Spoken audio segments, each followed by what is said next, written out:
get you a development that has now been reported over a month of Sambhal violence later that has been reported.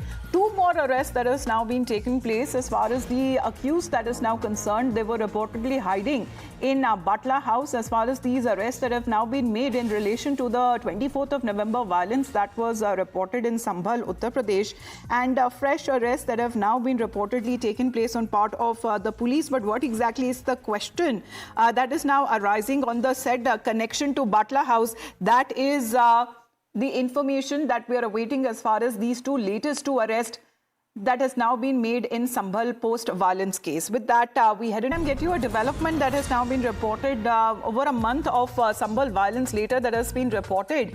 Two more arrests that has now been taking place as far as the accused that is now concerned. They were reportedly hiding in Batla House as far as these arrests that have now been made in relation to the 24th of November violence that was reported in Sambhal, Uttar Pradesh, and fresh arrests that have now been reportedly taken place on part of the police. But what exactly is the question that is now arising on the said connection to Batla House? That is the information that we are awaiting as far as these latest two arrests that has now been made in Sambhal post-violence case. With that, we headed